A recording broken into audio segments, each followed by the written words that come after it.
Welcome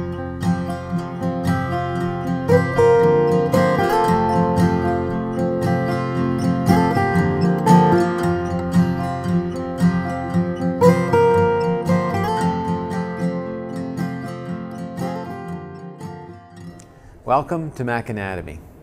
In this module, we will be discussing the anatomy and mechanics of the respiratory system. We're going to start in the upper respiratory tract in the nasal region, and then we will move inferiorly towards the bronchi and the lungs. First, we'll look at the upper respiratory components, and these will consist of the nose, the nasal cavity, the paranasal sinuses, the pharynx, which consists of nasopharynx and oropharynx, and finally we'll look at the larynx. When we inspire air, normally it will come in through the nose in the external nares. Now that nares tends to be lined with hair, and the job of that hair will be to catch large particles. Once the air gets in to the nose itself, we can look at two different areas. We have a respiratory region, and that respiratory region will warm, humidify, and remove particles from the air. And then we have an olfactory region that's on top, and that's important for olfaction or smelling. If we look at the structures that we can see here, we've got our hard palate right here, soft palate in the back, and we've got the inferior conchus, the middle conchus, and the superior conchus. The spaces between them are referred to as a meatus, so there's an inferior meatus, a middle meatus, and a superior meatus for air to move. Other structures that are easy to see, we can see the pharyngotympanic duct, and of course this duct will connect to the middle ear to equalize pressure. In this respiratory region, we're going to have goblet cells which will produce mucus. The purpose of this mucus will be to capture dust and the other particles that come in. In the dust, of course, could be bacteria and viruses, and with any luck they'll attach to that mucus and it will be expectorated, spit out, or it'll be swallowed. In any case, the material will not enter into the lungs where it could cause problems. On this blocked mid-sagittal section, we can see the structures on a real cadaver that we spoke about in the plastic model. Here's the nose. Strictly speaking, this is the apex of the nose. And there is the internal nares, or opening to the nose.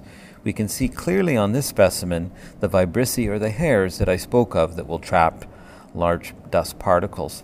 The air, of course, will come in and enter into the respiratory area of the nose, which is really that bottom 2/3. The superior third is the olfactory area where smell occurs.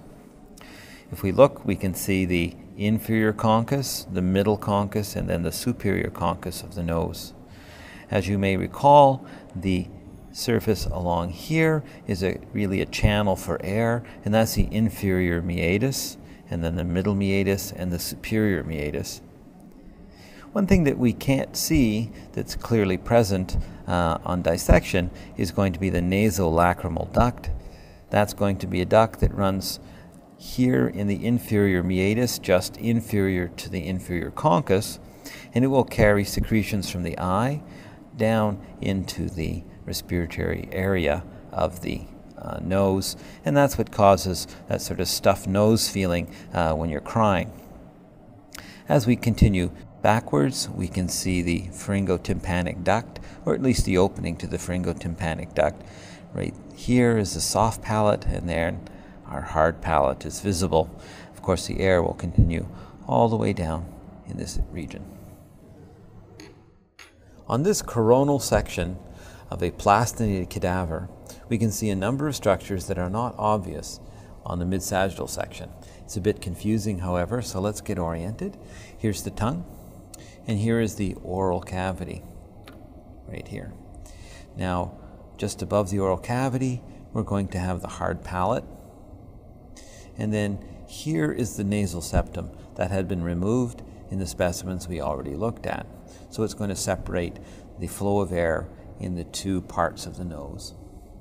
If we look at this, we'll recognize that as the inferior concha. There's the middle concha, and there's the superior concha. It's interesting to note that the structure is spiraled, and that brings the name that we sometimes use for them to the forefront. That's the turbinate bones. They look like little spirals, hence the name. By the way, concha refers to the shell-like shape of this particular structure. So if that is the inferior concha, then the space right here is going to be the inferior meatus, where we expect the air to go. There's the middle meatus, and then finally the superior meatus, which we're going to find right here. What's confusing, I think, about this coronal section is that we have these huge air-filled spaces on the left and the right. They're not respiratory. In fact, those are the maxillary sinuses, and they play no role in respiration. So as I mentioned previously, the maxillary sinus is lateral to the nasal cavity, and the walls of the nasal cavity, of course, are those conchae we spoke about. Now there are 3 additional air-filled spaces which we refer to together with the maxillary as the paranasal sinuses. In review, first of all, there's the maxillary sinus, which is adjacent to the nasal cavity. Then there's the frontal sinus, which is in the frontal bone, just superior and anterior to the eyes. Now we have the ethmoid sinus. The ethmoid sinus is directly superior to the nasal cavity. And finally, we have the sphenoid sinus and the sphenoid bone, and we're going to find that superior and slightly posterior to the nasal cavity. Each of the sinuses is connected to the nasal cavity through openings. Each opening is called a sinus ostium. Now, the sinuses are clear on this mid-sagittal cut. Here is that frontal sinus, and here is the sphenoid sinus. However, we can't see the majority of the sinuses on a plastic model. We'll use a bony specimen. Here's a bony specimen, and if we turn it slightly, you can see our frontal sinus right here. And then we can see the sphenoid sinus. We can also see our ethmoid sinus, and deep to the side of the nasal cavity, we can see the maxillary sinus. The drainage pattern of these sinuses is fairly complex. The frontal, the maxillary, and the anterior ethmoid sinus are all going to drain into the middle meatus of the nasal cavity. The sphenoid sinus and the posterior ethmoid sinus are going to drain into the superior meatus of the nasal cavity.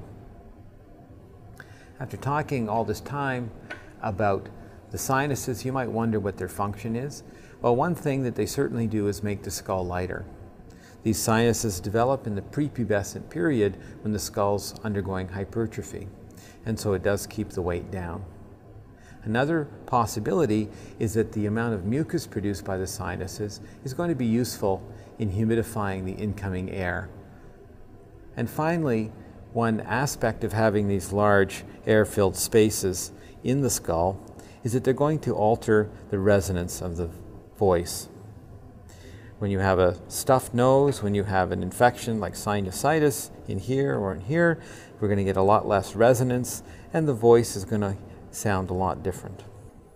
A sinus that we could not clearly see on either the plastic specimen or the bony specimen was the maxillary sinus.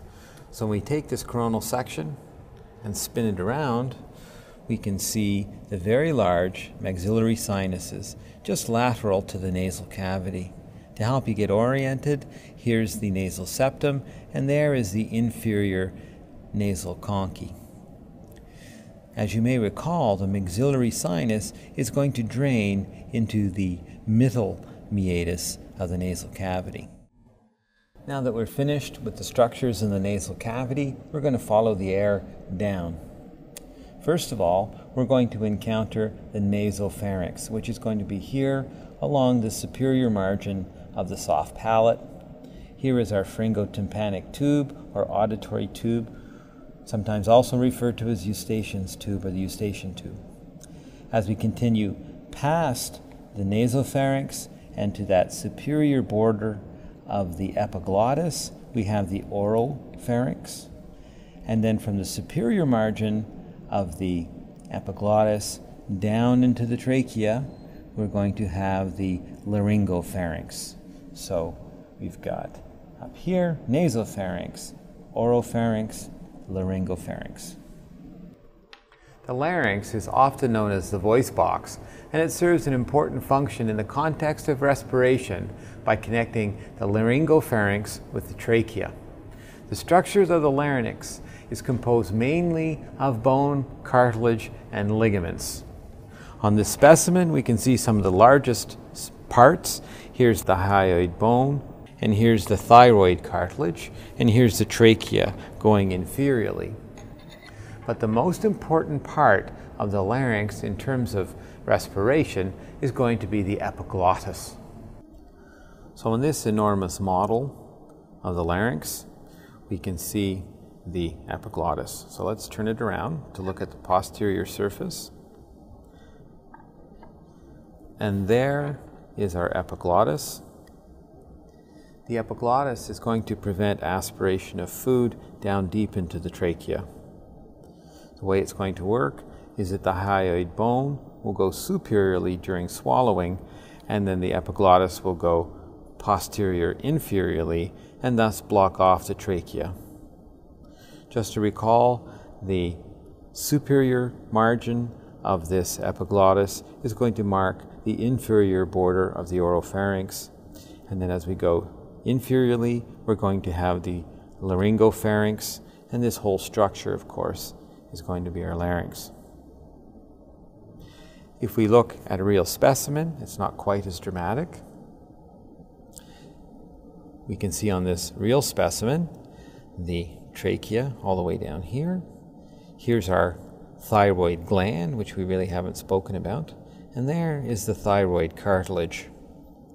If we tilt this forward, we'll be able to see the epiglottis itself right there. The trachea is the tubular structure connecting the larynx with the lungs, sometimes referred to as the windpipe, and it begins properly behind this thyroidal cartilage at the inferior margin. It's going to continue inferiorly, and we can see the trachea right here. If we remove the rib cage,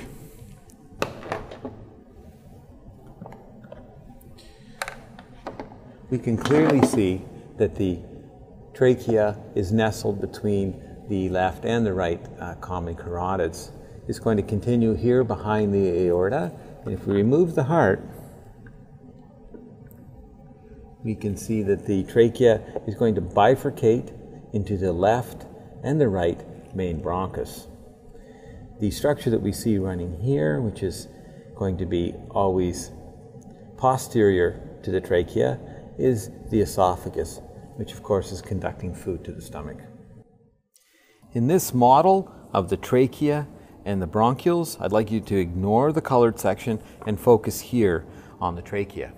The trachea has a luminal surface, which is lined with a mucosal layer, and then we have an outer surface, or the basolateral layer. Let's talk about that luminal surface first. Well, it's a mucosal layer, and so there must be mucus. The mucus is going to come from goblet cells. And the other important structure that we're going to see here microscopically will be the ciliated columnar epithelial cells. Now, the mucus is to trap particles that come in. Could be viruses or bacteria or dust particles.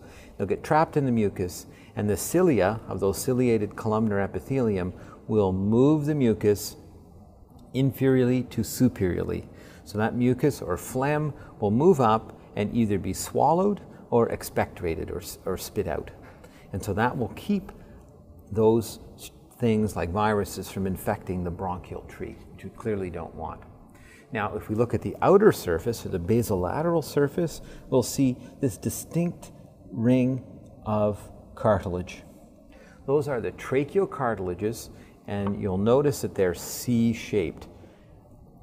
in between each of those tracheal cartilages, we're going to have annular ligaments.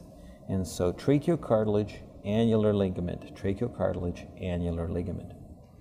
When we take this and turn it around, we'll see that the posterior wall of the trachea and part of the bronchi is going to be membranous. This membranous layer is going to conceal underneath it the trachealis muscle. So if we look at the C-shaped cartilaginous rings, between each one we have a trachealis muscle. When that muscle contracts, the luminal size, so the size of the hole, is going to get smaller. What that means is that when you breathe or cough or move air in any way, the velocity will increase. The important part about increasing the velocity is it can carry the mucus outwards. So when you constrict the trachealis, decrease the luminal size, and then move air quickly, such as in a cough, you're much more likely to be able to move the mucus superiorly and out of the area where it can cause problems. The other structure that we want to pay close attention to is at the base here of the trachea. This is the carina. The carina of the trachea is the site where the trachea bifurcates. Now, the mucous membrane in this area is exquisitely sensitive to any agents that will trigger coughing. And so if a particle does manage to get that far and stimulate this area, we're likely to end up with very strong coughing, and we're going to move a lot of that mucus out of the body. In this prosection of human lungs, we can see the left and right lung. You'll notice in this prosection that the left lung looks bigger. That's not the case. The left lung has only 2 lobes, 1 and then 2 over here. And the reason it has only a lingula and not a proper 3rd lobe is because the heart would be sitting in this position. On the right-hand side, we have 1, 2, 3 fully developed lobes. And so it tends to be the larger of the 2 structures. If we open this specimen up, we can get a good view of the trachea, which is right here, and the left and right main bronchus. This has been prosected in this area, so tissue's been taken away to show some of the smaller bronchioles, but let's focus for the time being on the trachea. One thing that you'll notice right away is that we have those tracheal cartilage C-shaped rings that we have. They're going to be connected by these annular ligaments. So there's a cartilage ring, annular ligament, another cartilage ring, another annular ligament. This continues all the way down the trachea till we get here at the carina, where we're going to have the bifurcation of the trachea. If we look, we'll notice that the right main bronchus is almost in line with the trachea, whereas the left main bronchus is not only smaller, but comes off as more of a branch. The importance of this is that when one aspirates something such as a peanut, it's going to come down the trachea and is much more likely to end up in the right lung than it is in the left lung and cause problems. Another interesting structure can be seen if we flip this over. Now we are on the right side and then the left side. If we look here, we can see the trachea. There's that C-shaped cartilaginous ring, and there is our membranous layer. This whole area, of course, is the lumen, which is a mucosal layer, and there's a basolateral layer. Within this connective tissue, we're going to have the trachealis muscle. So in the relaxed position, the trachealis muscle is going to allow the trachea to be open. When the trachealis muscle contracts, we're going to decrease the luminal size. That's going to increase the rate of air flow. And so the air will move more quickly, superiorly, and hopefully it'll carry away the mucus and the other irritants that are causing the constriction of the trachealis muscle during coughing. Notice that that membranous layer in this prosection has pretty much collapsed. Now the movement of the particles is not perfect. If we look in this pretty normal set of lungs, we will see that there are black patches. A lot of these black patches consist of anthropogenic particles. What does that mean? It means particles that arise from normal human activities. So they're going to be dust and also things like smoke particles and things like that. In a smoker's lungs, this would be almost completely dark. This is just a normal urban environment. So even though this is a structure designed for moving air and mucus and those particles superiorly, some still are going to get through.